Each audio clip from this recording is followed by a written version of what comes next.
The first ruling in Detroit's bankruptcy case, a federal judge putting a stop to lawsuits threatening filing.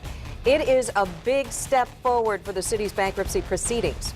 Now, as the bankruptcy works its way through the courts, the question as to exactly what happens to the city as time moves forward is still up for debate. 24-hour News 8 political reporter Rick Albin talked with both the governor and a Detroit Democrat about this. Rick? Yep, two very different points of view, as you might expect. If you were with us at 5, you already know that the governor, Rick Snyder, and Senator Burt Johnson, who represents part of the city, don't agree on the bankruptcy. Johnson says it wasn't necessary. Snyder says it was the only choice. Likewise, the two see different paths for recovery. Perhaps no one would suggest that Detroit is in a good place.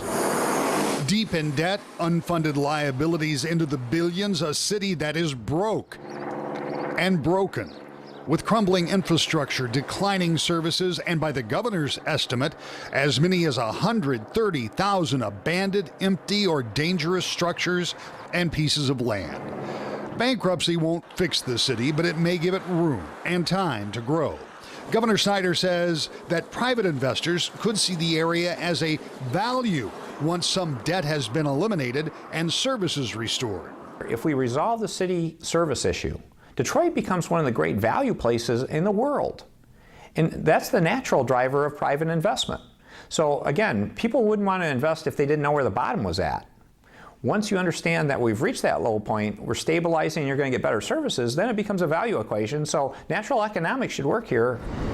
If that happens, it could, almost certainly would, take a while.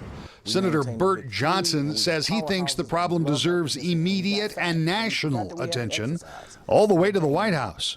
This president, I think, has to position that discussion in front of the Congress to say, listen, Detroit and her relationship to the rest of the country is so important that we ought to go in and surgically repair, not bail out. We're not looking for a handout, but I'm talking about surgical extraction of cancer and then a harvesting of very real economic opportunities.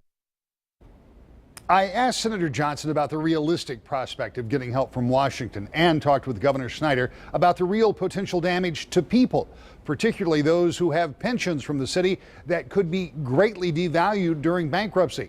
You'll hear what they both have to say in our long-form interviews this Sunday morning at 10 o'clock on To the Point.